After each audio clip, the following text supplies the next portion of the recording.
pas Carrasco. Allez, vas-y, pourquoi pas. Vas-y, pourquoi pas.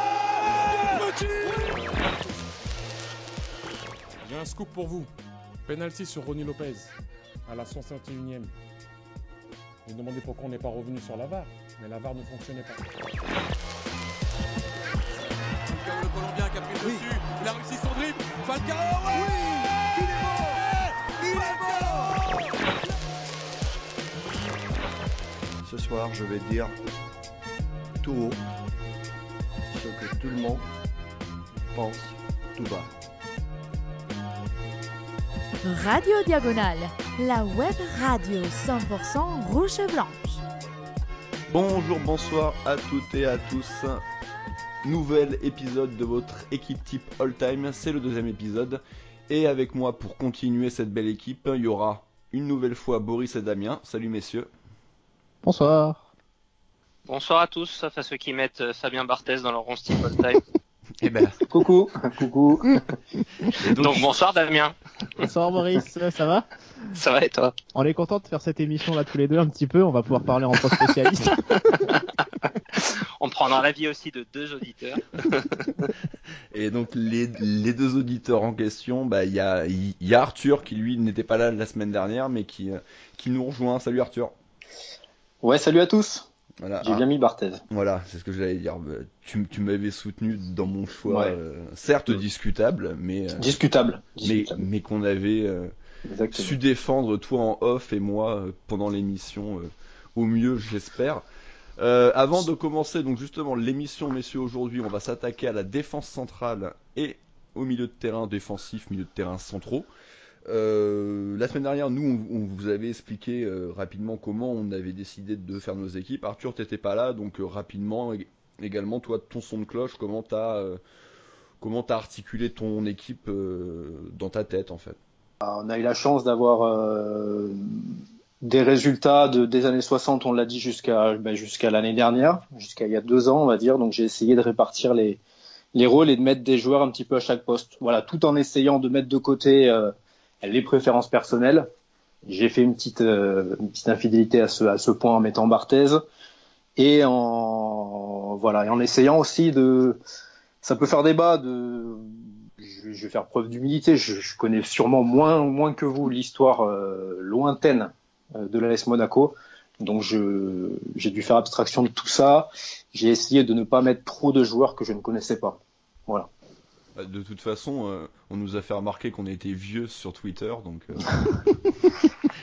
il y a une certaine logique dans tout ça. Non, mais ça a fait débat dans l'after sur l'équipe oui, hier soir, PSG-OM de dimanche soir ouais. Où justement le débat c'était est-ce qu'on peut ou pas placer des joueurs que l'on n'a jamais vu jouer. Exactement, en tout cas sur ces bonnes paroles, on va pouvoir commencer donc la défense centrale. Donc très rapidement, on les a déjà cités la semaine dernière, donc on va pas en reparler aujourd'hui. Ils ont pu dépanner dans l'axe, voire jouer un peu plus de matchs dans l'axe, mais on en avait parlé la semaine dernière parce que vous allez le voir, il y a beaucoup de monde sur les postes de défense centrale. Donc Radji, Liégeon, Vitalis et Sonor. Je vous invite à écouter l'émission de la semaine dernière pour en savoir un petit peu plus sur ces joueurs-là. On a dit Kagelmarer? Non, on n'a pas dit. Ah, c'était ton petit chouchou, ça, oui. Voilà. Pardon, une digression. Ouais, mais bon, ça fait... C'est vrai que c'était un joueur on fera qui était peut-être apprécié. le 11 type des joueurs chouchou. Tu pourras le mettre. Ouais, ça sera compliqué, mais ça pourrait être une idée si le confinement dure 3 mois, écoute. Ouais, on va peut-être finir par faire ça. En tout cas, on en avait également parlé la semaine dernière, on avait très peu parlé au final des joueurs des années 50-60 parce qu'à l'époque le football était, en tout cas à Monaco, beaucoup avec une défense à 3, donc pas réellement des latéraux.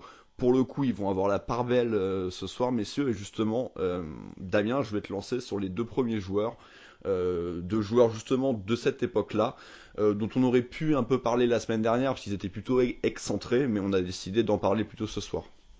Oui, absolument, c'est de Georges et pas de Guy quand même là-dedans. De Georges, c'est Georges Thomas et Georges Casolari qui ont été donc voilà des défenseurs qui ont commencé à jouer avec l'AS Monaco vers la fin des années 50 et jusqu'aux années 60 voire 70 pour Casolari. Donc c'est des joueurs, comme tu disais, qui étaient effectivement un peu défenseurs centraux parce que le dispositif l'exigeait, mais qui à d'autres moments se sont retrouvés aussi comme latéraux, et en particulier Casolari qui a disputé de nombreuses saisons en tant que latéral parce que Monaco repassait dans les années fin des années 60 à une défense à 4. Et donc avec ce système-là, des joueurs qui étaient plutôt axiaux se sont retrouvés latéraux aussi par la force des choses. Donc voilà, c'est pour ça qu'ils sont un petit peu difficiles à classer en soi, c'est-à-dire qu'ils pouvaient être à la fois dans cette émission comme dans celle de la semaine dernière. Donc voilà, Georges Thomas qui était à Monaco entre 55 et 64, donc qui a disputé 9 saisons, 290 matchs, et surtout qui a un immense palmarès à la SM. Hein. Il a deux divisions 1, 2 coupes de France, voilà exactement. Et également la fameuse coupe Charles Drago. Et Casolari également 11 saisons, donc c'est assez colossal, 258 matchs, et également 2 D1 et 2 coupes de France. Voilà, donc c'était quelqu'un qui a eu beaucoup d'importance au sein de l'AS Monaco. Donc après voilà, c'est des joueurs par contre qui ont eu des carrières internationales vraiment très très très pauvres. Voilà. Oui, mais comme beaucoup de joueurs, malheureusement, de l'AS Monaco de cette époque-là, Reims avait plus la cote auprès des instances du foot français. Ouais, tu disais 290 rencontres, Thomas, ouais, ça le place pas loin du top 10 parce que le 10e est à 303, donc ouais, il est vraiment proche, il est peut-être même certainement 11e, ça serait à vérifier. Boris, on va remonter un poil dans le temps pour un de tes joueurs. Ouais, on va pouvoir attaquer avec un joueur, si vous avez écouté le top 10 africain, dont on avait déjà pas mal parlé avec toi, Rome, qui était Moustapha Zitouni. Ah, je l'avais même mis podium. Voilà, tu avais mis podium, je l'avais mis plus bas, j'avais dû le mettre 7e, 6-7e, quelque chose comme ça. Donc voilà, je vous invite vraiment à aller réécouter cette émission-là, où on en a longuement parlé. Pour ceux qui l'ont pas encore fait, défenseur central du coup algérien, mais du coup à l'époque où il a joué à Monaco, l'Algérie était française, et qui du coup a une histoire assez intéressante, puisqu'il a quitté l'AS Monaco finalement au bout de 4 saisons en 1958 pour aller jouer avec l'équipe du FLN, donc l'équipe du Front de Libération Nationale qui représentait un petit peu ce courant qui militait pour l'indépendance de l'Algérie, et qui du coup a donné un sacré tournant à sa carrière, alors qu'il était en équipe de France, des rumeurs.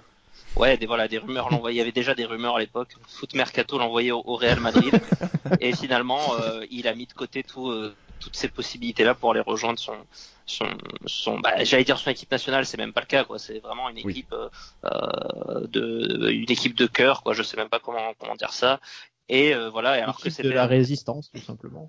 Que c'était un des très très bons défenseurs de cette époque-là, et juste un petit peu trop tôt du coup pour avoir gagné les titres de Monaco qui vont arriver à partir de premier podium par contre de l'histoire du club. Bon, c'est déjà premier podium, et du coup les titres vont arriver en 60 avec j'ai un joueur que je vais mettre un petit peu dans la lignée des deux qu'a évoqué Damien précédemment, c'est Marcel Novak, qui est là aussi lui de 58 à 66.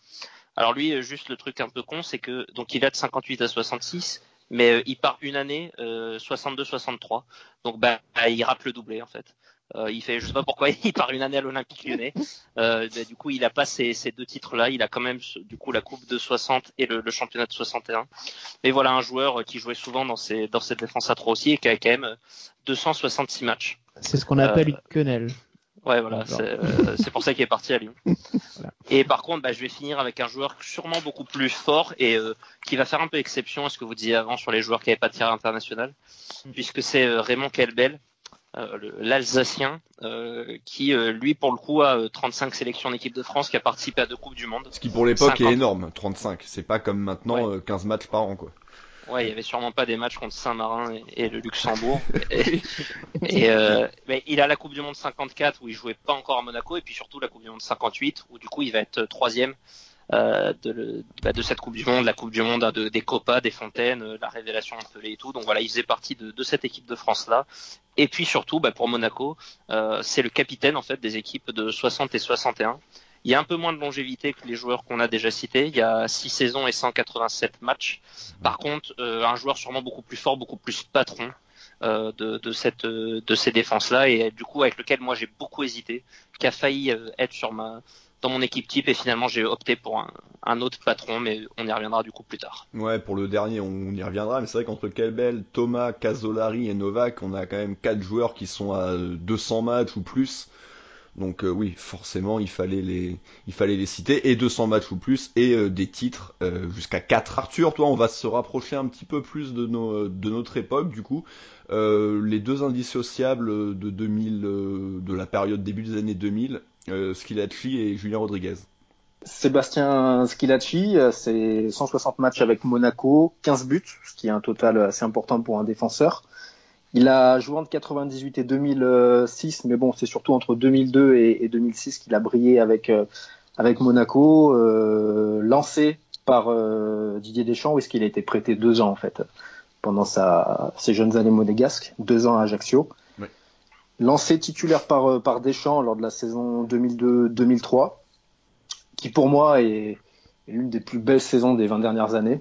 Il y a la Coupe de la Ligue en 2003, et puis c'est une année un petit peu de renouveau après 2 années de galère. Schillaci, c'est aussi la finale de Champions League en 2004, qui est vraiment l'épopée à noter, à défaut d'avoir eu un titre de champion de France. Voilà, un joueur classe, propre, qui taclait pas beaucoup, et puis qui a mis pas mal de buts importants de la tête, très bon jeu de tête. Et puis voilà, moi contrairement à Damien, ça me dérange pas quand un joueur part à l'OM. Par contre, quand il part à Lyon, malheureusement, je peux pas. Ah ouais. Oh bah pour le coup, moi ça me dérange pas ça. Je peux pas faire mieux qu'une mention. Alors par contre, juste me permets de rebondir sur un truc, au fait. Tu parlais du nombre de buts de Schillaci, et je crois que Boris l'a pas mentionné à propos de Kelbel, mais Kelbel c'est 27 buts quand même. Donc c'est vrai que c'était une raison de plus qui pouvait faire en sorte que c'est un joueur qui peut figurer très très haut dans le panthéon monégasque. Voilà. C'est ça, et son compère Julien Rodriguez, qui marquait peu pour le coup, qui a à peu près joué le même nombre de matchs, plus de 170 jusqu'en 2005. Pour le coup. Pardon ? Un peu moins élégant que Schillaci. Un peu moins élégant, lui il a plus de cartons rouges. Encore que Schillaci, c'était pas si élégant que ça non plus. Non, mais c'était déjà un peu, ça faisait moins de déménageurs. C'était plus technique quand même. Des trois, oui, c'était plus technique. Le moins bouché des trois, oui. Julien Rodriguez, c'était quand même le vice-capitaine derrière Julie, donc c'était un joueur quand même leader dans le groupe. Techniquement, Deschamps a même parlé de leader physique à l'époque de l'épopée 2003-2004. Hein. Il le mentionne vraiment comme leader. Leader, de toute façon oui, parce qu'il avait pas énormément grand-chose de plus concrètement. C'était pas un génie technique. D'ailleurs, tu parlais des trois. Boris, c'est le seul qui a pas été en équipe de France, donc c'est un petit peu le dindon de la farce. mais bon, voilà, il a fait quand même deux belles saisons là, de 2002 à 2004, donc c'était quand même un joueur à mentionner. Tout à fait. On va repartir années 70-80. Damien, si je dis pas de bêtises. Oui. Bah, vas-y. Absolument. Avec, c'est un duo pareil. De la même manière qu'on a associé Schillaci, Rodriguez, on associe aussi ces deux défenseurs qui, pareil, ont été, un peu moins. Schillaci était encore un peu plus élégant, c'est vrai, mais deux mecs qui ont été plus bouchés dans la veine de Rodriguez, c'est Roland Courbis et Bernard Gardon.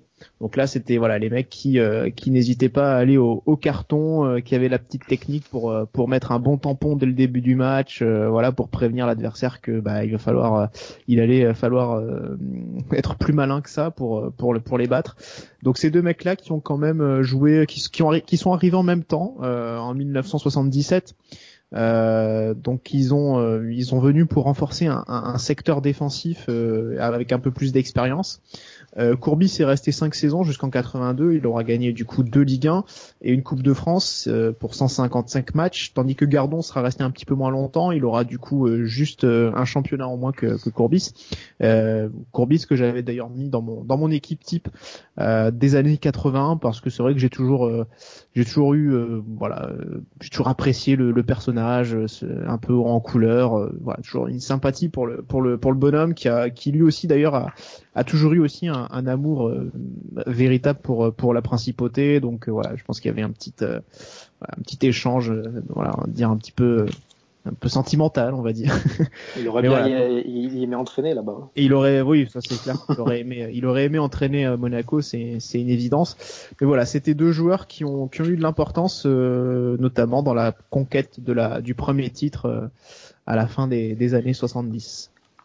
Alors Boris, je suis très étonné, j'avais mis la cote à 1,1 pour que tu fasses une imitation foirée de Courbis. Non, cette fois non. Et elle n'est pas arrivée, donc je suis déception. Ouais, Boris. Bah écoute, faut changer les sketchs parfois, faut pas toujours refaire ces mêmes blagues.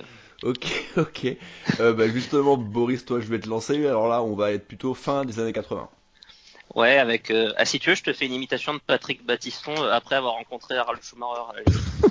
À la limite. Je pense que ça sera plus visuel, non Ouais, exactement.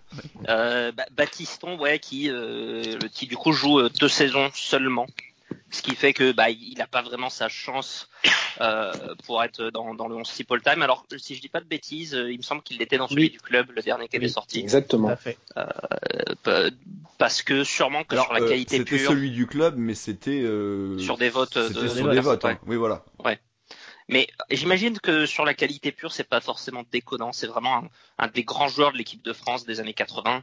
Voilà, il était, je pense, de toutes les batailles 82, 84, 82, 86. oui, on s'en rappelle. Oui. Ouais, du coup, oui. Il était même là déjà en 78, donc il a quand même disputé 3 coupes du monde. Tout ça, c'était avant d'arriver à Monaco. Mais du coup, il arrive à Monaco avec vraiment un sacré bagage.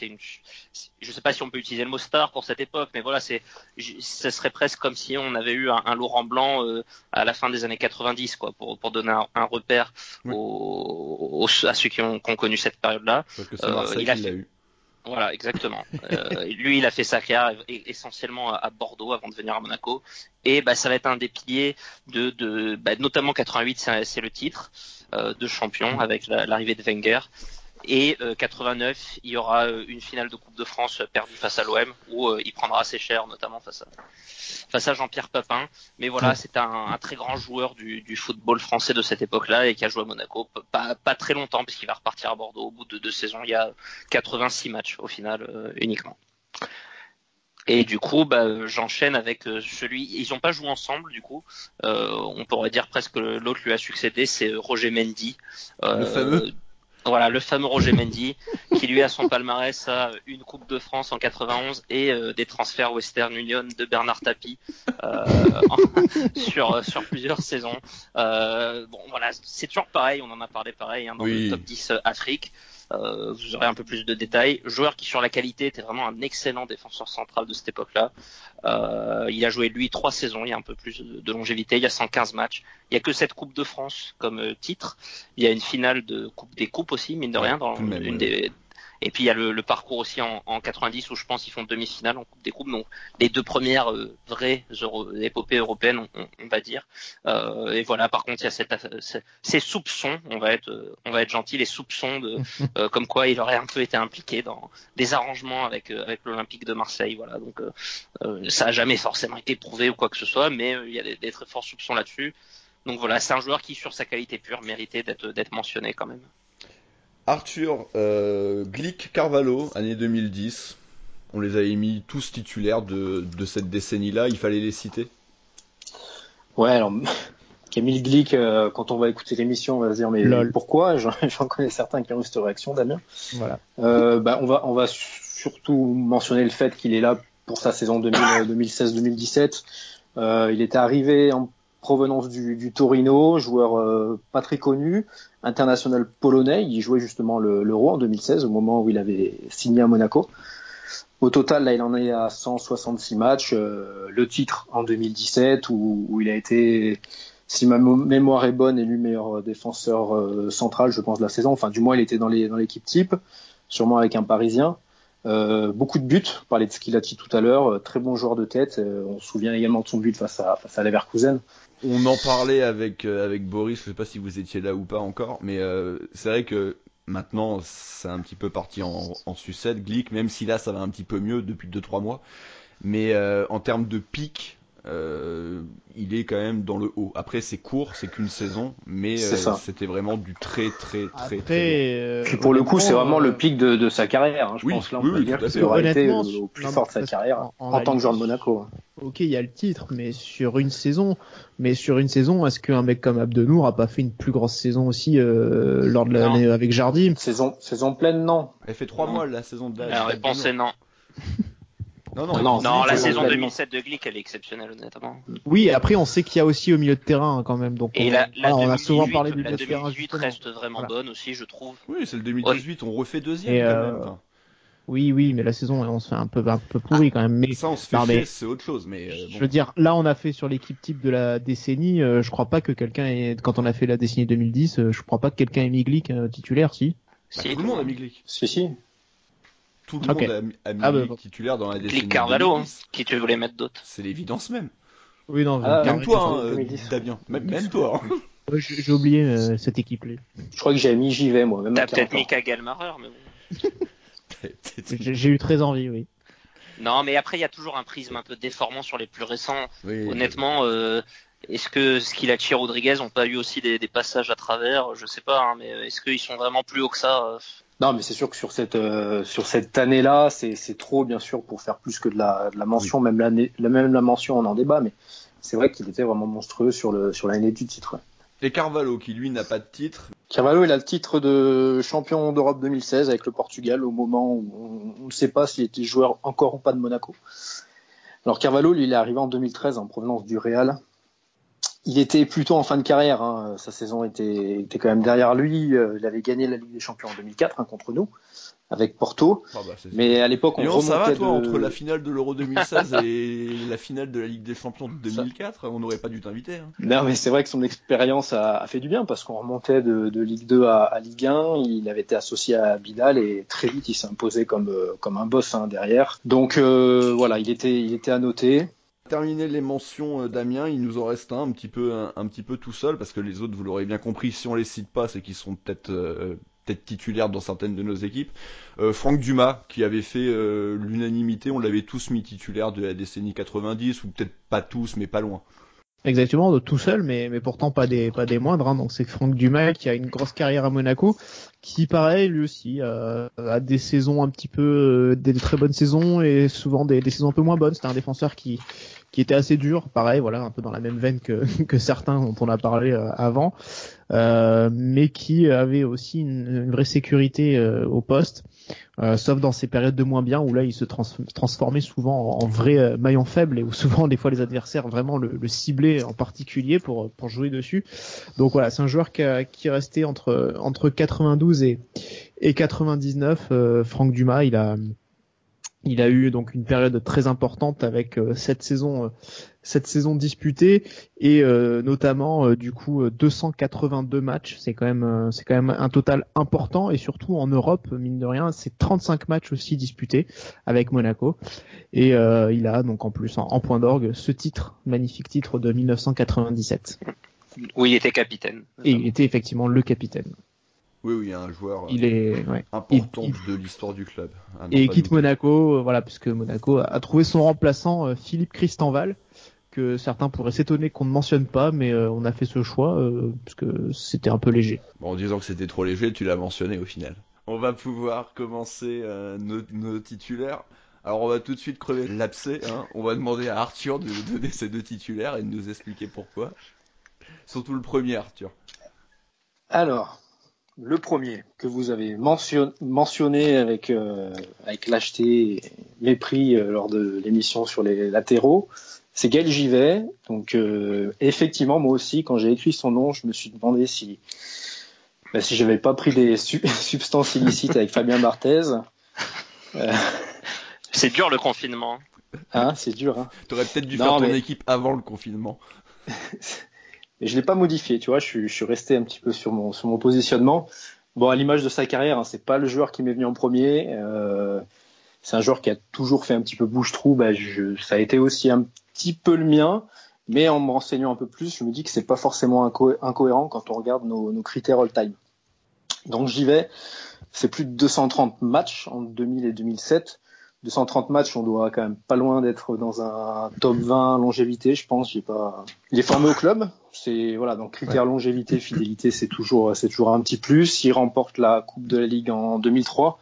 Donc j'ai rappelé cette année 2002-2003 qui reste personnellement un super souvenir avec la Coupe de la Ligue en 2003, la 2e place après 2 saisons de galère entre 2000 et 2002. Il fait partie de l'épopée de 2003-2004. Je trouvais à mon goût que je n'avais pas assez de joueurs dans mon all-time de cette équipe-là. Voilà, je voulais en mettre plus. C'est tombé sur JV de par sa longévité. On peut quand même noter qu'il a été finaliste de la Coupe du Monde 2006 en tant que joueur de Monaco, même s'il a fait 0 match. Mais bon, il était. D'autres bons souvenirs à Rome, c'est ça? J'y vais pour te donner juste mon point de vue. Pour moi, c'est clairement un joueur qui représente le club et en plus de l'époque récente du club, donc il est toujours dans les mémoires. Pour le coup, je trouve qu'il a une bonne tête à être potentiellement dans un 11 des chouchous. C'est un peu la limite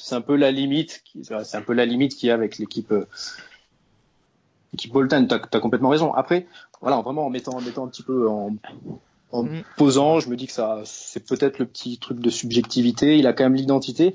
Et si je dis pas de bêtises, franchement, à ce jour, je pense que c'est peut-être le dernier joueur de ce type qui est resté longtemps, qui est formé au club. On sait qu'il est encore dans le club. Et du coup, t'as décidé de mettre à côté de lui? J'ai mis Thuram, donc c'est vrai que ça fait une charnière finalement qui n'est pas titrée. Du moins qui n'a pas de titre de champion. Alors Lilian Thuram, bien sûr, explosera par la suite. Hein. Mais bon, il a fait 209 matchs, 210 matchs avec l'ASM. Il est formé au club entre 91 et 96. Il était remplaçant en 92, je crois, lors de la finale de la Coupe des Coupes. Ouais, il est premier remplaçant, ouais. Ouais, il était pas encore titulaire indiscutable. Il est quand même devenu international sous maillot de l'ASM en 94. Voilà. Là, honnêtement, je pense que Thuram profite aussi du fait que je ne maîtrise peut-être pas assez les années 60, genre que vous avez mentionné. Donc, il est là et c'est vrai que voilà, il arrive au club à 17 ans. Il faisait partie aussi de l'équipe demi-finaliste de Champions League en 94. Voilà, je me suis pas creusé non plus longtemps la tête pour l'aligner. Mais ouais, après pour repartir un petit peu sur JV, c'est vrai que c'est un joueur assez emblématique d'une période assez trouble finalement, c'est-à-dire que on s'en souvient de sa paire avec Schillaci, l'entente aussi avec Rodriguez dans cette épopée 2003-2004 où c'était un petit peu les petits jeunes, les nouvelles têtes qui arrivaient, qui pointaient le bout du nez. Et puis après, c'est devenu rapidement, mine de rien, des tauliers en défense, alors qu'ils étaient quand même encore assez jeunes. Donc c'est vrai qu'il y a eu aussi énormément d'espoir sur ces joueurs-là. JV a quand même globalement bien honoré ce statut-là quand même, parce qu'il a été ça a été un joueur avec beaucoup de régularité, beaucoup de hargne, ce qui plaît toujours, mine de rien, parce que voir un joueur qui se défonce, ça plaît toujours un peu aux supporters, parce qu'on se dit voilà, ce mec-là il mouille le maillot pour le club, donc il y a une sensation un peu plus satisfaisante encore. Donc voilà, et il a été ce capitaine en même temps emblématique d'une époque qui allait mal, mais où lui était un petit peu au-dessus quand même, résistait un petit peu. Et il est resté assez longtemps, assez tard aussi au club, et il est resté ce dernier souvenir un peu vivant de l'épopée 2003-2004 à laquelle on se rattachait quand ça allait pas aussi à une époque. Mais moi, pour rebondir sur ce que tu disais, Damien, moi c'est presque plus des mauvais souvenirs, tous les fins de parcours de ces mecs-là en fait chez nous, les fins de parcours des Roma, des Bernardi, des JV, des Rodriguez et tout, où j'ai eu l'impression de les voir un peu décliner tous et on était mauvais collectivement. Je suis d'accord. Hein. Et moi, ouais, j'étais presque arrivé à un stade où ils me saoulaient en fait ces joueurs. À un moment donné, même maintenant, 15 ans ont passé, j'ai pris du recul. Mais à l'époque, Bernardi, JV, de ce mec-là, c'était presque que je pouvais plus les voir en fait. Ah, c'est marrant parce que du coup, moi, c'est vrai que on est d'accord, on a pu constater vraiment ce déclin. Mais c'est marrant parce que moi, du coup, je leur conservais une sympathie. Je me disais, mais merde, je les adore ces mecs-là pourtant par rapport à ce qu'ils ont fait, tu vois, qui nous ont quand même fait rêver aussi. Et c'est vrai que du coup, ça me rendait plutôt triste en fait voilà, là où je rejoins Boris, c'est que si on avait fait cette émission en 2010, certainement qu'on n'aurait pas placé un JV par exemple. Ah bon, on l'a pas placé non plus, hein, t'inquiète. Puisqu'effectivement, le Même en est un 2004, con, on l'aurait pas placé. Tu peux revenir en 2060, hein. Bon, en tout cas, on va passer aux choses sérieuses, Boris. Ça a été cité la semaine dernière à de nombreuses vous laisse, du reprises coup, en tant que. Je crois que ma présence était surtout pour expliquer le choix de Greg Gillet. Donc... Non, parce défendre Barthez, que on te garde aussi pour le milieu de terrain. Et et du coup, Boris, nous on a décidé de placer donc en défense centrale Emmanuel Petit, que certains avaient pu placer comme Damien, latéral gauche. Ouais, il faut. De toute façon, moi, ma position, c'est qu'il faut. Enfin, je vais pas frapper ceux qui ne le font pas, mais il faut le mettre dans le 11. Il y a a priori 3 positions possibles. Que ça soit latéral gauche, que ce soit en défense centrale ou que ce soit en 6. Moi, je l'avais pas mis latéral parce que c'était vraiment morose pour moi le latéral gauche. J'hésitais encore avec le 6 et puis en regardant vraiment dans le détail sa carrière, j'ai décidé de le mettre en défense centrale parce que ses premières saisons sont vraiment ont vraiment eu lieu en tant que défenseur central. On se place. J'ai parlé tout à l'heure de Roger Mendy. Il va former en fait une paire au départ avec ce garçon-là pendant 3 saisons, puis il va continuer avec Thuram. C'est plus à partir de je dirais vraiment sur sa toute fin de parcours à Monaco sous Tigana, qui va finalement passer au milieu un peu 8, un peu 6, et où il va être aussi très très bon, ce qui me faisait hésiter. Mais finalement, il y a plus de saisons, il y a plus de parcours chez nous comme défenseur, et un joueur de très très grande qualité. Pour moi, c'est évident qu'il doit être dans le 11. Il est champion en 97. En tant que central, il doit avoir du coup la Coupe de France en 91, la finale de Coupe des Coupes de 92. Il y a aussi une finale de Coupe de France en 89. Il y a des demi-finales européennes. Il doit y en avoir au moins 3.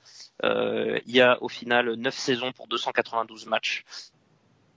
Donc voilà, un joueur de très très grande qualité. Moi, un truc qui m'a marqué avec lui, c'est que j'ai pas mal de journaux L'Équipe de l'époque, parce que c'est une époque que j'ai pas vécue, mais je me suis procuré ces journaux-là, surtout essentiellement des matchs de Coupe d'Europe, et très très très souvent, c'est le joueur qui ressort comme le meilleur joueur du match côté monégasque, que ça soit la campagne de 92, que ce soit 94, que ce soit 97.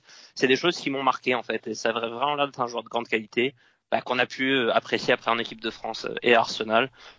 Plutôt au milieu, mais voilà, même en défense centrale, il avait déjà l'air d'être un très très haut niveau. Donc voilà, c'est là que j'ai décidé de le mettre. Ouais, j'ai fait également le même choix, et mon choix d'à côté, pour le coup, là je l'ai en commun avec toi, Damien, Rafa Marquez. Marquez, c'est un joueur qui est pas forcément resté très longtemps au club, 4 saisons, il a disputé 114 matchs, donc il est arrivé en 99, alors que son arrivée finalement était pas vraiment programmée, hein. Cette anecdote, on la connaît en fait.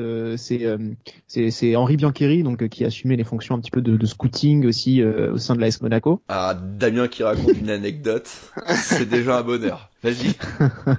Et tout simplement, c'était Henri Biancheri qui était au Mexique pour se scouter d'autres joueurs. Et puis là, il a la révélation. Pablo Contreras notamment. Pablo Contreras, voilà. Mais il a la révélation de Rafa Marquez, et il va même jusqu'à mettre son poste en jeu auprès de Campora pour qu'il décide de l'enrôler.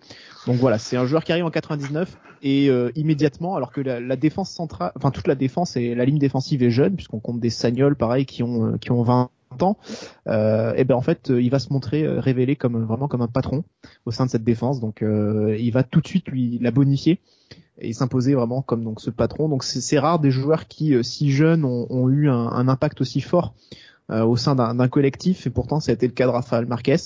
Donc il reste jusqu'en 2003, il part au milieu de terrain du coup, puisqu'il supplée Zikos qui était blessé de longue date. Il part sur une coupe de la Ligue en 2003, donc 2 titres pour Marquez à Monaco, et puis ensuite le départ, Barcelone, et la grande carrière qu'on lui connaît, donc grande des Viva Marquez. Viva la révolution. Après, le truc avec Marquez, c'est que j'ai adoré ce joueur aussi. Je l'ai laissé que remplaçant parce que c'est vrai que les 2 saisons post-titre, elles sont quand même pas terribles. Et il y a des blessures. Du coup, j'ai trouvé ça un peu court pour pouvoir le mettre dans mes titulaires. Donc il y a des blessures, quoi. Pareil, il y a pas une longévité exceptionnelle. Il y a des saisons toujours un peu tronquées, que ce soit des blessures ou son équipe nationale. Et du coup, par contre, c'est vrai que sur la qualité, c'est moi le premier défenseur qui m'a marqué à l'AS Monaco, je pense, dans ma jeunesse. Mais il m'a manqué un petit truc en plus. Il n'y a pas de bonne Coupe d'Europe, notamment. Il y en a qu'une qui est disputée, enfin non, 2, mais du coup, c'est des parcours un peu ratés. Donc voilà, il m'a manqué un petit truc en plus pour vraiment le considérer, moi, dans mon 11. Il reste donc maintenant, messieurs, 2 titulaires, un chez toi, Damien, et un chez toi, Boris. Pour le coup, on va remonter aux années 60, pour ceux peut-être qui s'inquiétaient de certains noms qui avaient été oubliés lors des mentions. C'est parce qu'ils ont des places de titulaires. Boris, toi, tu as décidé d'opter pour Arteleza. Ouais, Marcel Arteleza. Alors si Vitaly s'était surnommé le Marquis, Arteleza lui était surnommé le Maçon. Alors c'est pas forcément lié à son, c'est moins classe. Hein. C'est pas forcément lié à son style de jeu, non plus. C'est juste que à l'époque où le foot était pas encore hyper professionnalisé, c'est le métier vers lequel il s'est destiné en fait. C'est quelqu'un qui vient de l'Aube, qui a été formé à Troyes notamment, et qui a joué à Monaco du coup de 61 à 66. Du coup, si vous êtes bon, vous avez compris qu'il a raté la Coupe de France 60, il a raté le titre de 61. Par contre, ça va être lui le capitaine du titre de 63 et ça va vraiment être le patron de cette défense, celui qui joue dans l'axe de la défense à 3. Il va jouer du coup 200 matchs à peu près, 202 matchs à Monaco en 5 saisons. Donc il a moins de longévité finalement que beaucoup des garçons qu'on a cités sur cette décennie-là. Hein. Mais c'est le meilleur. Mais par contre, ouais, voilà. Et moi, disons que j'ai hésité beaucoup avec Kelbel, comme je l'ai dit tout à l'heure. J'ai fini par mettre Arteleza. Lui aussi a une petite carrière en équipe de France. Alors je dis petite, il a 21 matchs. Pour l'époque, c'était peut-être pas si mal. Et c'était notamment le capitaine de l'équipe de France à la Coupe du Monde de 66, à l'époque où il était encore à Monaco. Donc pas une campagne mémorable. Hein. Et il y arrive à partir de 63, donc justement après l'année du doublé. Quoi. Voilà, exactement. Et d'ailleurs, ça va s'arrêter là, sa carrière internationale. Le tout petit bémol, il va enchaîner avec 2 saisons à l'OM et 1 saison à Nice. Voilà, c'est comme ça. J'imagine qu'il y avait vraiment pas d'animosité à l'époque. Il n'y avait pas forcément de rivalité, donc on va dire que c'est pas si grave que ça. Et il a été élu aussi, dernier truc que j'ai noté, il a été élu joueur France Football, joueur français de l'année par France Foot en 64. Donc voilà, il avait notamment succédé à son coéquipier Yves Bandouille à ce palmarès.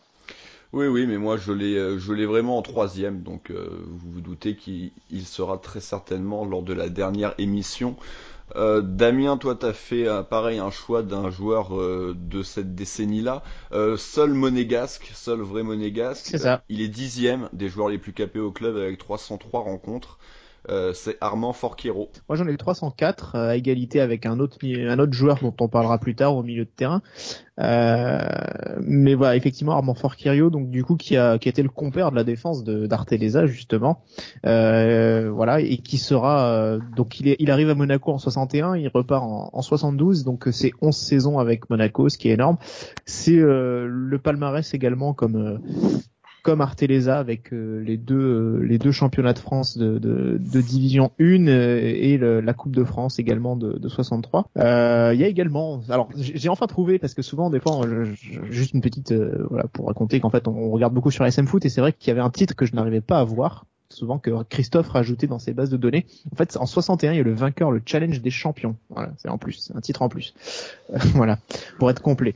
Mais voilà, donc c'était le compère d'Arteleza et effectivement, lui, il y a la question des sélections internationales est vite réglée avec son cas puisque il est le seul monégasque de cette équipe 11 de légende pour moi. Donc je ne crois pas qu'il soit du titre de 61, Damien. Non. Non, mais il fait le challenge des champions par contre. Qui est ouais, c'est ça. Mais donc, il lui manque ce titre-là à l'époque où la défense était encore avec Novak. Mais voilà, du coup, donc il a oui, parce qu'il arrive en 61-62. 61-62, donc c'est la saison d'après. Mais voilà, donc c'est un joueur pareil qui a eu un gros parcours, une grosse importance à l'AS Monaco. La fin de parcours était évidemment un petit peu moins belle, on va dire, sur la fin, forcément, avec il laissait la place à de plus jeunes, mais voilà, jusqu'au bout, c'est un joueur qui est resté aussi fidèle, une vraie fidélité à l'ASM. J'avais hésité un petit peu sur Forquero aussi parce que j'aimais bien cette histoire de mettre un monégasque, un local dans l'équipe. Surtout avec 300 matchs, quoi. Ouais, et puis c'est vrai qu'il y a une grosse longévité. Ce qui m'a un peu retenu, c'est qu'il est beaucoup moins prépondérant sur notamment la saison 63. Il est plus un défenseur de complément par rapport à Arteleza, et finalement c'est plus dans des années un peu moins bonnes pour le club où il va vraiment devenir le défenseur de référence. Donc c'est là-dessus que j'ai fait mon choix, mais c'était un joli clin d'œil aussi de mettre un monégasque. Et enfin, pour conclure, pour ce qui est des choix des autres, Patrice a décidé de mettre Thuram associé à Marquez. Pour Quentin, ça sera Petit Forquiero. Et enfin, pour Adrien, ça sera Claude Puel, qui lui, il décide donc de le mettre au poste de défenseur central, et il sera associé à Lilian Thuram également. En tout cas, on va pouvoir passer justement au milieu de terrain, messieurs. Donc les premières mentions, on va repartir dans les années 60, comme ça on aura fait le tour. Ludo et Biancheri. Là, c'est pour moi. Donc là, c'est pareil. On a deux gros joueurs sur lesquels on pourrait parler aussi même de légendes. Donc des joueurs des années 50. Là, c'est même encore avant les années 60, puisqu'ils connaissent plus le début de la décennie 60 que véritablement le milieu, voire la fin.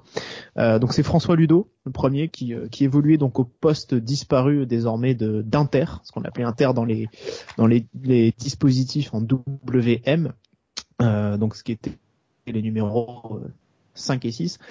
Donc il arrive en 53 à Monaco, il repart en 62, donc c'est 9 saisons, c'est 319 matchs, donc c'est colossal, c'est le top 10. Et il y a également 3 titres. Donc il y a ce championnat de France 2D1, cette Coupe de France et toujours la fameuse Coupe Charles Drago.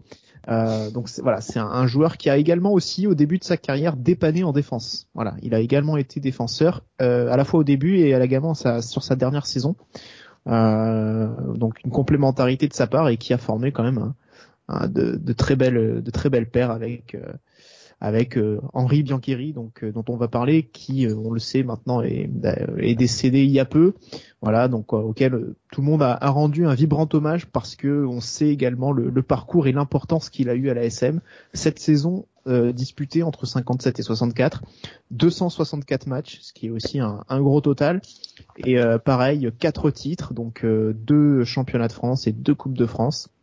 Joueur très important pour les duos qu'il a formés avec un autre joueur dont on parlera tout à l'heure, mais Biancheri, qui a été donc un très grand joueur pour l'ASM, et également un très grand directeur sportif, qui nous a donc on le rappelait cet épisode avec Marquez tout à l'heure justement, qui a été très important dans la découverte de pas mal de petites pépites, de très très bons joueurs qu'on a vus par la suite à Monaco. Donc Biancheri a été un grand homme de l'AS Monaco d'une manière générale. Si on étendait l'équipe type all-time aux dirigeants, j'imagine qu'on pourrait le mettre en directeur sportif, meilleur directeur sportif de l'histoire de l'ASM. Et donc après ces joueurs des années 60, Boris, on va maintenant parler plus des années 70, début 80, avec un petit package de joueurs. Ouais, on va partir sur, j'ai envie de faire un petit duo, Alain Moisan et Didier Christophe. Alors me regardez pas, moi non plus je les connais pas, je les ai un peu découverts aujourd'hui. En fait, j'ai envie de commencer par eux. C'était le milieu notamment de la saison 80 où Monaco va gagner une petite Coupe de France. Et du coup, c'était vraiment les deux milieux à caractère vraiment défensif.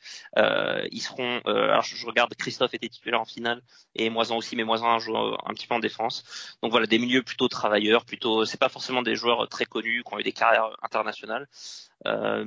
Moisan, à ça, on peut ajouter le titre de 78, parce que lui est arrivé un petit peu plus tôt. C'est un joueur un peu plus confirmé, un petit peu plus vieux que Christophe. Non, Christophe, il n'est pas dans le groupe en 78.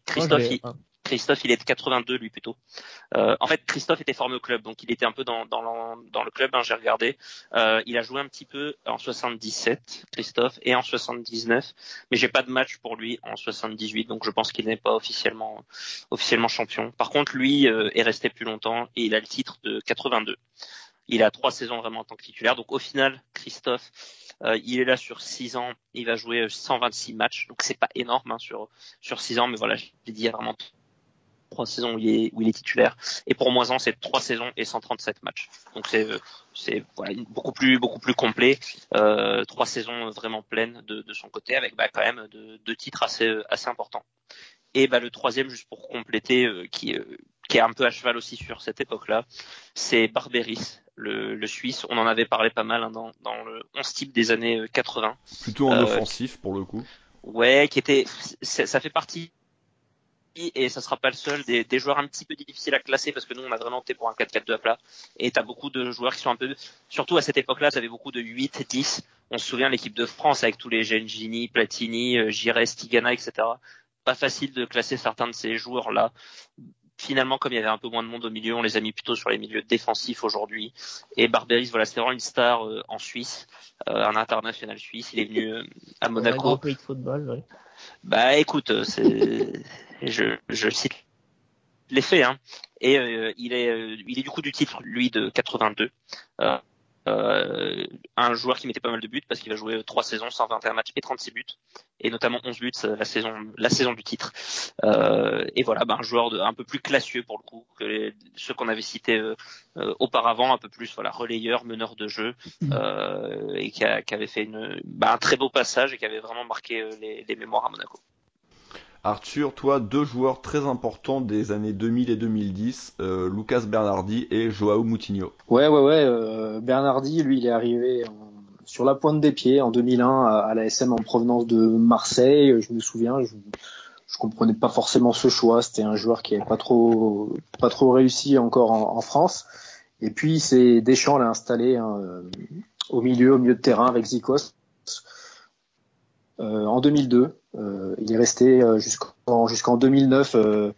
C'était plus dur à la fin pour lui avec pas mal de blessures, mais bon voilà, il aura remporté la Coupe de la Ligue en 2003, participé à l'épopée 2003-2004 avec cette finale de Champions League, et il aura été, sauf erreur de ma part, peut-être retenu avec la sélection argentine, mais voilà, il n'aura pas fait quand même de carrière internationale. Un joueur mentionné. Même si sur la fin, c'est vrai que c'est plus difficile. Il a été libéré de son contrat à la fin. Ouais, ça arrive. Et donc Moutinho également, Arthur, dont donc Damien n'a pas mis titulaire son joueur préféré all time. Non, pourtant c'est lui qui m'a glissé dans l'oreillette quand même qu'il avait participé à 219 matchs avec l'AS Monaco, donc 37 en Coupe d'Europe entre 2013 et 2018. Donc lui, c'était l'une des recrues phares de la remontée de Ligue 2 à Ligue 1 en 2013. Il arrive dans un package avec Rames Rodriguez. Il arrive avec un vrai statut. C'était vraiment un joueur cadre du FC Porto, cadre au sein de la sélection aussi du Portugal. Il est arrivé, il a mis quelques matchs à s'adapter. Et puis, au final, petit à petit, il a pris ses marques. Et paradoxalement, c'est peut-être l'année du titre, 2016-2017, qu'il aura peut-être le moins joué. Du moins, il n'était pas titulaire. C'était Bakayoko et Fabinho. Joueur qui a fait débat. Il sortait jamais vraiment de grosses prestations. Mais moi, j'aimais bien le joueur. Et quand il est parti, on s'est quand même rendu compte qu'il a beaucoup manqué de par son style de jeu. Et la passe décisive pour Eder à l'Euro 2016 en finale. Voilà, il a eu son titre. Il n'était pas titulaire non plus avec le Portugal. Non. Mais voilà, c'est à signaler. Il aura mis ce but contre Bordeaux aussi quand même l'année du titre. On va retourner dans les années 80. Il nous reste 4 mentions. Donc les 2 premières pour toi, Damien. Bijota Dib. Tout à fait, Dominique Bijota. Donc ça c'est le petit joyau du centre de formation, donc qui a démarré son parcours à l'ASM professionnellement en 79. Donc ça va durer 10 saisons jusqu'en 91. C'est 270 matchs de disputés avec une Coupe de France, 2 Coupes de France et un championnat. Donc c'est un joueur qui a eu aussi beaucoup d'importance en tant que milieu de terrain. Alors c'est vrai que moi je l'avais plus mis dans les milieux offensifs, je pensais davantage en parler la semaine d'après, mais c'est vrai que au final sur des milieux à 3, il était quasiment office de relayeur, c'est plutôt rare, même si de base c'était plutôt un meneur de jeu de formation. C'est vrai qu'il a finalement assez peu évolué au club à ce genre de poste. Il était plutôt comme un vrai relayeur en numéro 8, donc quand même avec des possibilités offensives, hein. Mais voilà, c'est vrai que c'est pas forcément un joueur sur lequel on pourrait associer aussi vraiment très offensif. Mais en tout cas, voilà, c'est un joueur marquant. On n'y pense pas forcément, Dominique Bijota. Mais voilà, c'est un joueur qui a énormément joué pour l'ASM. Et Marcel Dib également, qui alors lui, moi je l'avais mis dans mon équipe type. Du coup, je crois que c'était les années 80 normalement, Rome, si je dis pas de bêtises. Écoute, au milieu de terrain. Je vais vérifier ça et puis je te dis. Puisqu'il y a plus de saisons quand même en 1980. Il commence en 85 jusqu'en 93. Donc sur 8 saisons, il y a 325 matchs avec un championnat et une Coupe de France. Le palmarès c'est pas très étoffé, mais bon. Tu ne le mettais pas, Damien, années 80, t'avais mis Bijota, Barberis. Tu l'avais mis pour la décennie des années 90. Ah, c'est pour les 90, d'accord. Ok. Et enfin, pour conclure, Boris, début année 2000, fin 90, Djetou Lamouchi. Ouais, je te rajoute une anecdote sur Dominique Bijota, champion olympique en 84. Voilà, on n'a pas en avoir beaucoup à Monaco. Djetou, du coup, le Jet, qui était plutôt arrivé comme défenseur central, et on aurait presque pu le mentionner aussi à ce poste-là. Il était venu à la base pour remplacer Lilian Thuram, notamment, quand il était parti à Parme. Et puis en fait, il s'est vite imposé au milieu de terrain, notamment suite à une blessure d'Emmanuel Petit qu'on a déjà cité. Ça peut presque sembler bizarre de mettre Petit défense et Djetou milieu, mais ça se justifie. Et Djetou, du coup, il va jouer 5 saisons à Monaco, de 96 à 2001, que 167 matchs, ce qui est pas énorme sur 5 saisons, parce que c'est un peu le petit bémol. Il y a des saisons qui sont toujours un petit peu tronquées. Il va jamais vraiment atteindre la barre des 30 matchs en championnat. Il y a quand même 2 titres de champion, ce qui est assez rare à l'époque moderne. Champion en 97 et en 2000. Il aura le temps de participer aussi à une dernière finale de Coupe de la Ligue en 2001 qui sera perdue. Donc il va vraiment partir sur une mauvaise note. Mais voilà, on se souvient vraiment le 6 très physique, très puissant, un joueur vraiment impressionnant physiquement, mais aussi voilà, qui tenait sa place au milieu, qui n'était pas forcément un si gros bourrin que ça, et qui lui aussi, comme Thuram finalement, est parti à Parme. Et puis Lamouchi, ils ont le petit lien qu'on peut faire entre les deux joueurs, c'est que c'est des presque champions du monde 98. Parce que c'est 2 recalés de Clairefontaine, avec Anelka notamment, avec il devait y avoir Letizy, Ibrahimba, ça devait être ce petit groupe-là. Ouais, peut-être. Et Lamouchi, lui, un joueur beaucoup plus fort, j'ai trouvé. Moi, c'est vraiment un joueur qui m'a marqué sur le titre de 2000. C'est un joueur que j'aurais vraiment envisagé de mettre peut-être plus haut dans ce classement-là s'il avait joué plus de 2 saisons, parce que c'est le petit bémol. Il est arrivé après cette Coupe du Monde 98, il est reparti après le titre de 2000, lui aussi à Parme. Donc comme quoi ça fait pas mal de joueurs qu'on a envoyés là-bas. Et il a été vraiment monstrueux sur le titre de 2000. C'était un milieu plutôt offensif à la base et qu'on a repositionné presque en 6, en 6-8. C'est Puel qui l'a repositionné à ce poste-là avec beaucoup de bonheur. Et un joueur très, très important, pas forcément celui qui vient le premier en tête pour le titre de 2000, mais j'ai envie de faire une petite comparaison et de dire que il était peut-être au titre de 2000 ce que Fabinho a été à celui du 2017. Donc voilà, c'est tout pour ces 2 joueurs. Allez, on va tout de suite maintenant attaquer les titulaires. Alors un premier titulaire, moi je l'avais mis en défense latérale droit. Adrien l'a mis en défense centrale. Damien et Boris, vous avez décidé de le mettre au milieu de terrain. Évidemment, on parle de Claude Puel. Ça veut dire que au centre, tu vois, si t'as Jean-Luc Ettori, c'est Dieu le Père. À droite, t'as Claude Puel. Voilà, c'est Claude Puel, c'est après donc Jean-Luc Ettori, c'est le 2e joueur le plus capé de l'histoire de l'AS Monaco. C'est la longévité, la fidélité à l'ASM à toute épreuve.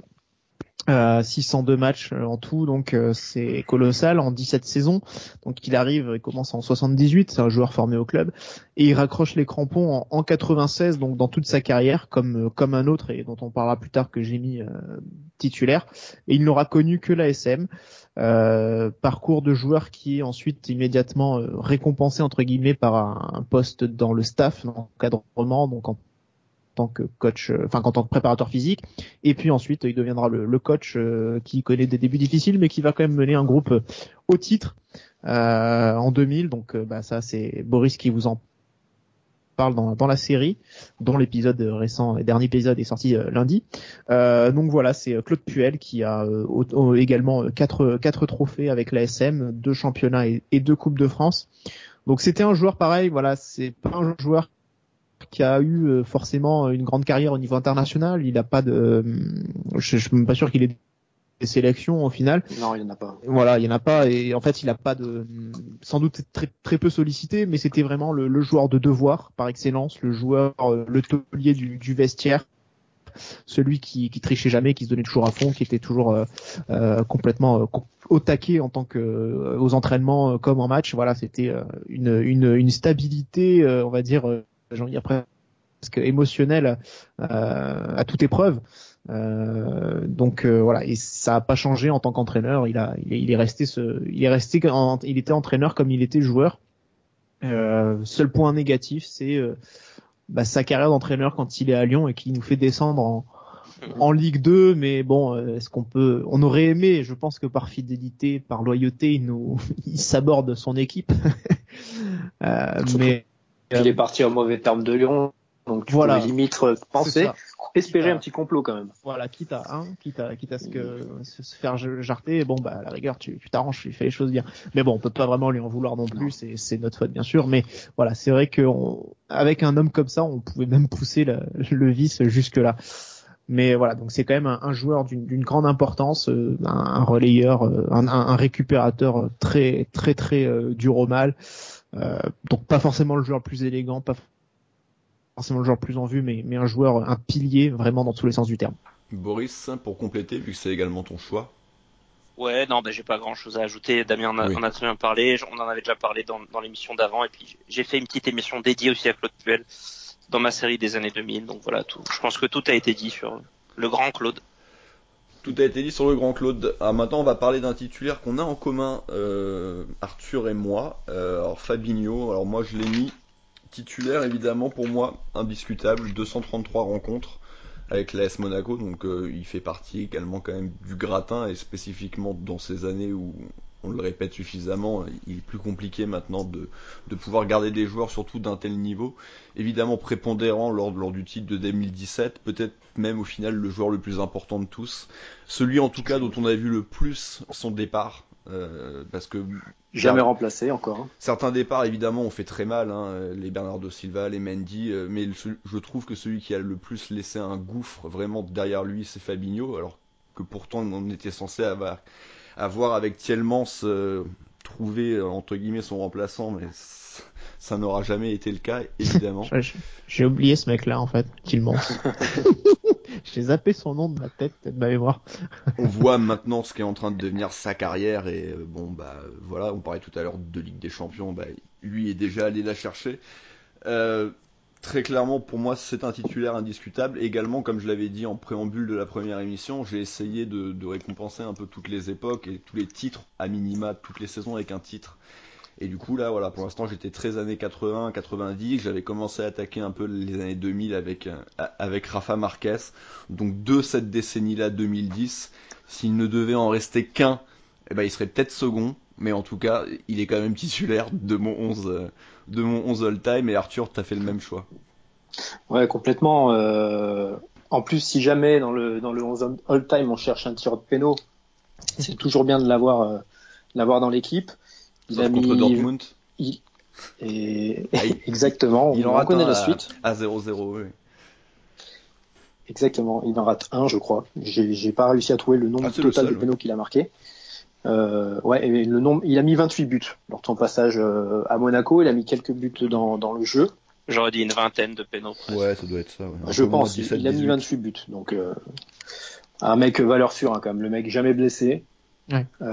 Il a eu quelques suspensions. Je me rappelle, ça avait d'ailleurs fait mal parce qu'il avait été suspendu, il me semble, lors d'une finale de Coupe de la Ligue où on avait pris l'eau contre Paris. Celle de 2017.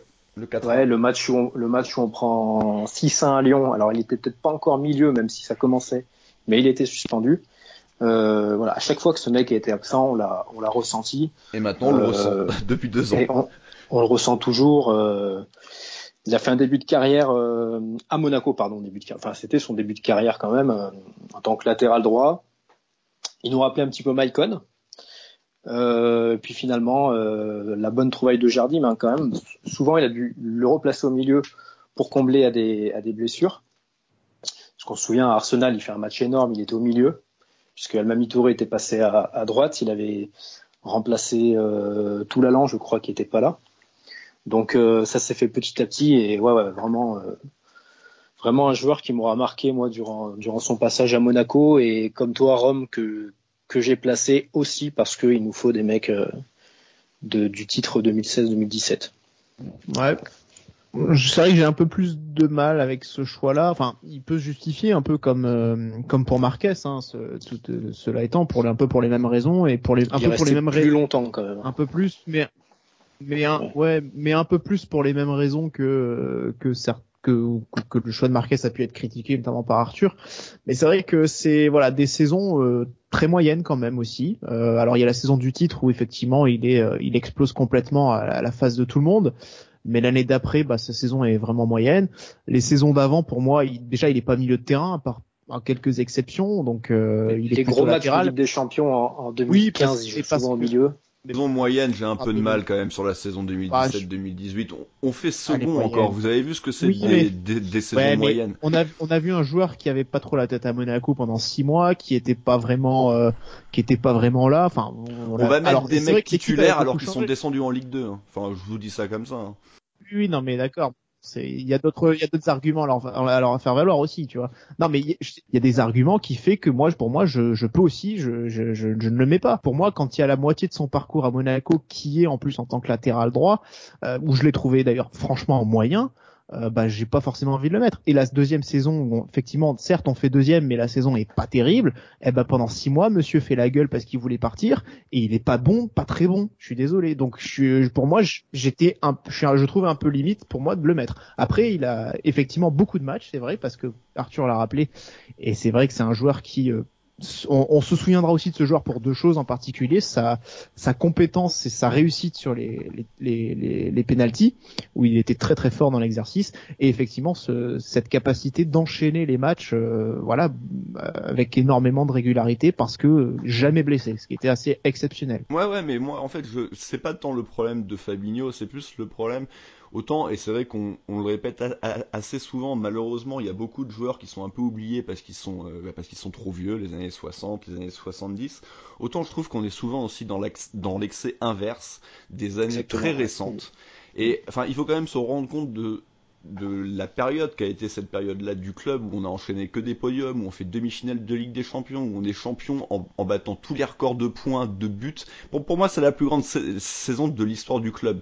Le problème, c'est qu'elle est encore un petit peu fraîche dans les mémoires, donc on se rappelle aussi forcément qu'au milieu de tout ça, il y a aussi quelques mauvais souvenirs, il y a aussi quelques mauvaises rencontres, évidemment. Et nous, on est tous à peu près des trentenaires, donc c'est vrai qu'on a tendance à avoir des souvenirs de jeunesse des joueurs des années 90, des joueurs des années 2000. On n'a pas eu de joueur aussi fort que lui, en tout cas depuis minimum les années 2000 à ce poste-là. Pour moi, c'est une évidence, mais c'est vrai qu'on vit un petit peu avec nos souvenirs.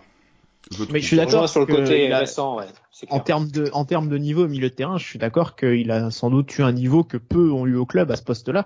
Mais je dis juste donc il a la longévité, il a les titres. Oui, mais sur ce pic-là, pour moi, il s'étend sur une saison et quelques matchs. Voilà. Je suis assez d'accord. En fait, il a le pic, quoi. Il a le niveau et la longévité, mais il a pas les deux en même temps. Je sais pas si c'est compréhensible ce que je dis, quoi. Mais il y a 5 saisons, il y en a une exceptionnelle.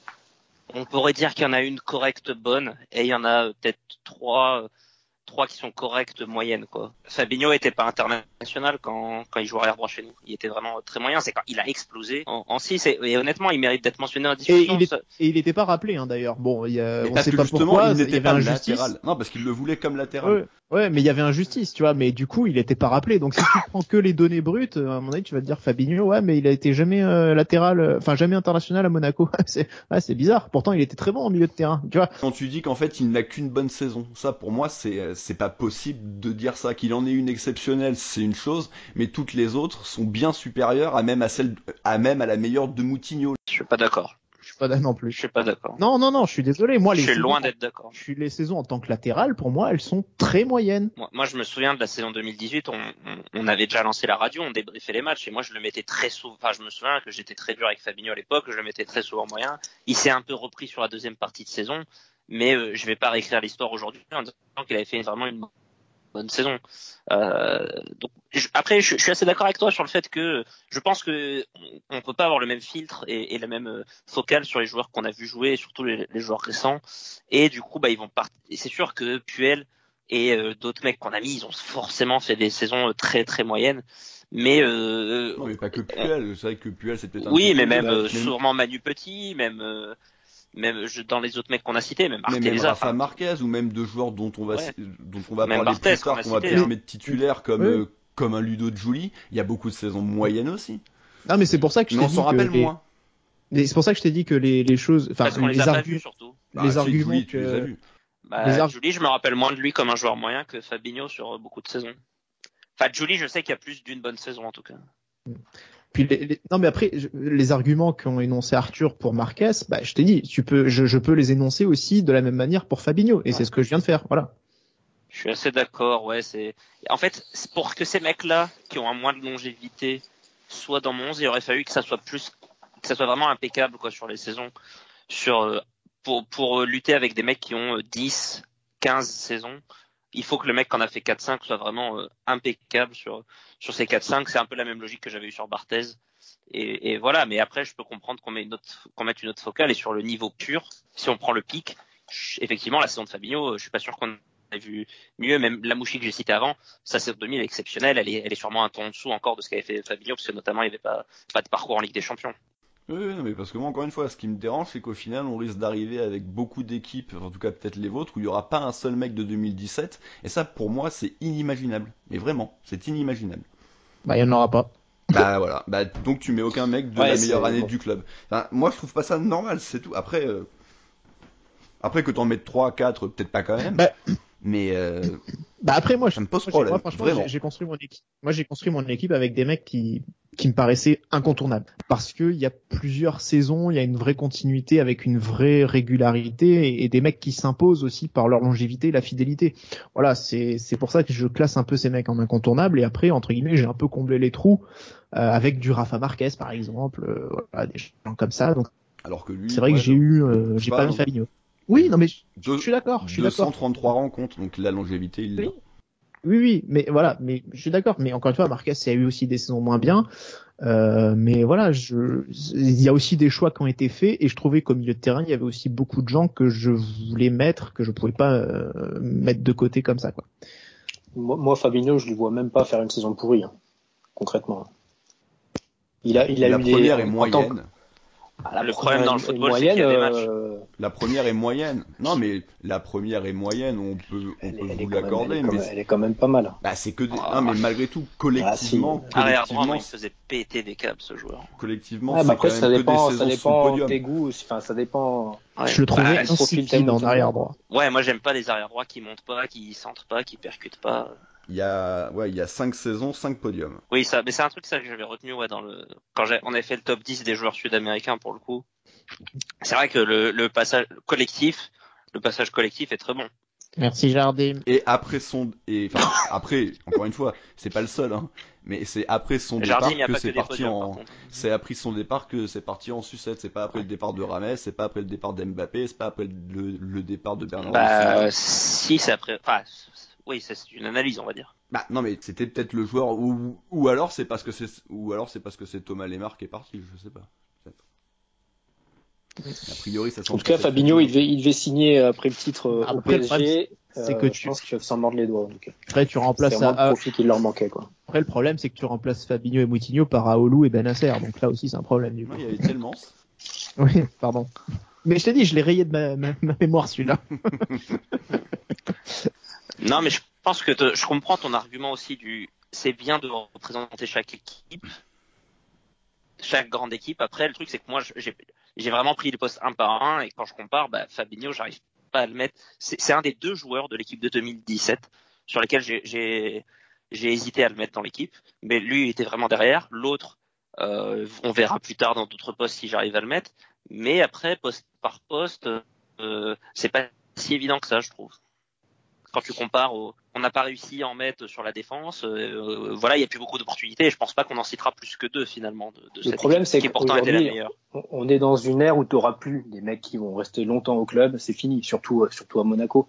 Donc ça veut dire que, il faut faire avec en fait des mecs qui, et encore Fabinho, c'est pas le cas puisqu'il est resté longtemps. Mais des mecs de 2016-2017, c'est sûr que si tu prends le critère longévité, fidélité, t'en mets aucun. Mais je trouve qu'il y a d'autres critères de sélection dans une équipe all-time et que tu peux pas négliger. Je suis d'accord, mais après, c'est ce que je disais en fait. Si le mec n'a pas de longévité, il faut qu'il soit impeccable, on va dire, sur le passage, quoi. Et c'est le petit truc qui me manque Mais il a sur un Fabinho. Il a la longévité. Oui, mais il en a moins que d'autres mecs que je vais mettre devant. Ah ouais, bah après entre 260 et 230, hein, tu vois. Bah. Non, mais c'est vrai qu'il a quand même une certaine longévité. Après, c'est vrai qu'en fait, c'est Télessa qui a le plus de matchs et pourtant c'est lui que t'as mis, tu vois. Après, c'est vrai que c'est aussi beaucoup plus ramassé parce qu'il y a énormément de matchs. Et c'est vrai que du coup, entre guillemets, c'est que 5 ans, même si c'est déjà beaucoup, 5 ans à notre époque. Mais c'est vrai que c'est quand même 230 matchs et c'est vrai que c'est beaucoup si on regarde en 5 années.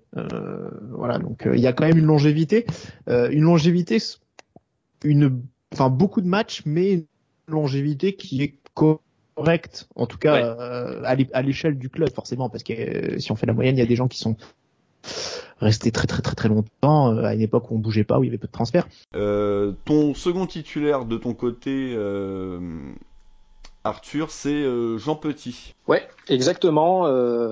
Jean Petit, c'était un peu lui ou Claude Puel pour moi au milieu, comme historique, on va dire. Si Claude Puel, comme tu dis, Damien, était à droite de Jean-Luc Ettori, je pense que Jean Petit était à gauche. J'ai opté pour Jean Petit, qui a un peu moins de matchs, mais il reste quand même le troisième joueur le plus capé de l'AS Monaco, avec plus de 420 matchs. Il a mis pas mal de buts, 76 buts, ce qui fait de lui le 5e meilleur buteur de l'histoire, quand même, à égalité avec un mec dont on reparlera qui est Peba. Petit, il a joué entre 69 et 82, donc il a le titre de champion de France 78. On s'en souvient tous, hein, lors de la remontée en Ligue 1. C'est des anecdotes que j'aime bien en plus, moi. Ces petites histoires là, tu remontes en Ligue 1, t'es champion. Cette année-là, il était capitaine, titulaire indiscutable, voilà, meilleur joueur à son poste, international aussi, puisqu'il a joué la Coupe du Monde 78 avec l'équipe de France. Et puis plus tard, il remportera aussi le titre de 82, mais là, il a joué que 2 matchs, donc c'était plutôt la fin de sa carrière.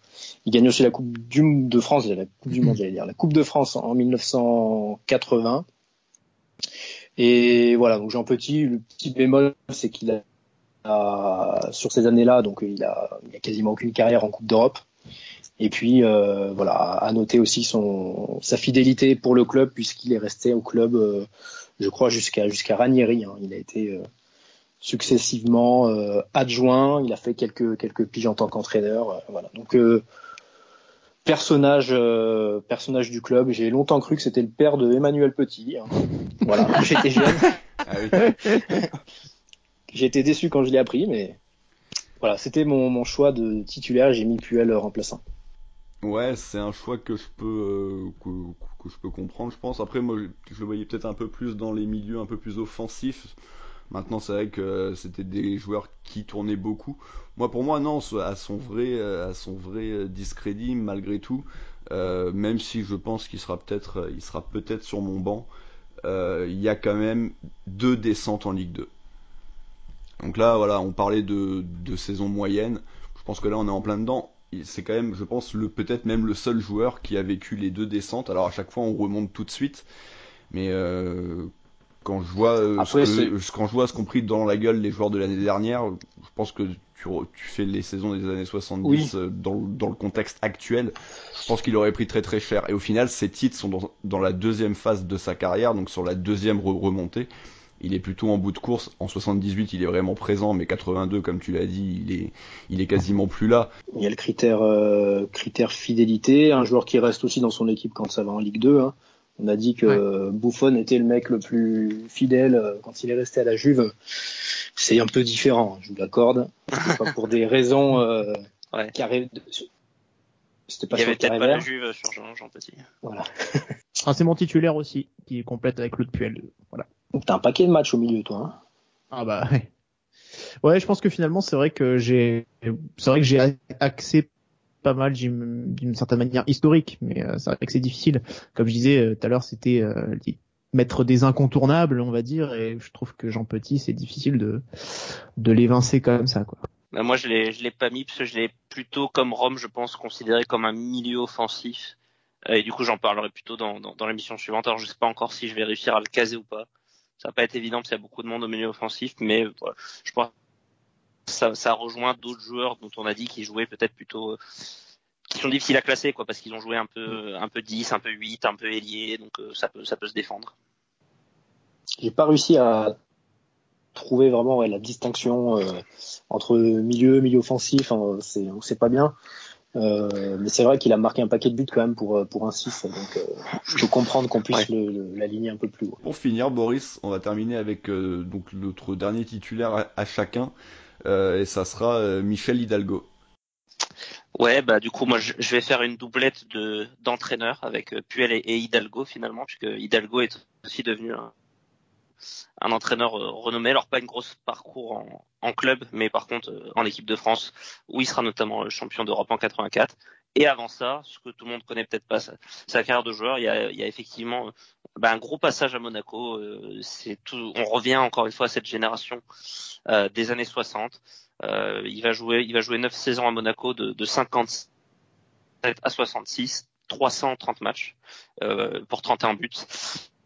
Pas facile à classer non plus parce que c'était plutôt à la base, on va être honnête, aussi un milieu offensif. Il a vraiment débuté sa carrière au Havre presque comme un ailier. Il a plus joué un petit peu après en 10 et c'était notamment le cas sur sa première partie de carrière à Monaco. Et puis il va être repositionné un petit peu plus bas. C'est notamment le départ de François Ludo dont on a parlé avant, qui va permettre le repositionnement de Hidalgo aux côtés de Biancheri, notamment pour le titre de 1963. Voilà, et du coup il a ce titre de 63, il a le titre de 61, il a les deux coupes de France 60 et 63, et ça me permet de corriger, je pense, une erreur que j'ai dite plus tôt. J'ai dû dire qu'Arteleza était le capitaine en 63, c'est faux, c'était Hidalgo qui était. C'est Hidalgo. Ouais, c'est bien Hidalgo qui était le capitaine en 63, donc voilà, c'est le capitaine de la seule saison finalement où on a fait un doublé. Donc voilà, un joueur vraiment marquant, vraiment historique de cette époque-là. On pourrait imaginer le citer plus haut sur des postes plus offensifs. Voilà, comme il y avait plus de concurrence, ça m'a arrangé de le mettre au milieu de terrain. On va dire, avec Puel sera le 6 de récupérateur et Hidalgo sera mon relayeur. Hidalgo, ça n'a rien à voir avec Monaco, mais il est quand même finaliste de la Ligue des Champions avec Reims contre le Real en 56. Il marque un but d'ailleurs. Oui, avant de venir. Il jouait, t'as raison, Boris, il jouait ailier. En tout cas, Hidalgo, c'est également le choix qu'a fait Quentin, puisque lui, il l'a associé à Claude Puel, donc comme toi, Boris. Bien joué, Quentin. Patrice, ça sera également Puel Hidalgo pour cette perte de milieu de terrain. Et quant à Adrien, ça sera également Hidalgo. Et il sera associé à Fabinho. Bon bah voilà, messieurs, je pense qu'on a fait le tour donc de ces 4 postes. La semaine prochaine, on pourra se retrouver. On va maintenant parler des joueurs offensifs. Donc, ça sera les 2 postes de milieu et enfin les 2 attaquants où il risque aussi d'y avoir une lutte acharnée. Bon, bah voilà, messieurs, je crois qu'on a fait le tour. Donc, on se retrouve jeudi prochain pour le nouvel épisode. D'ici là, portez-vous bien et daguez-nous. Et bisous!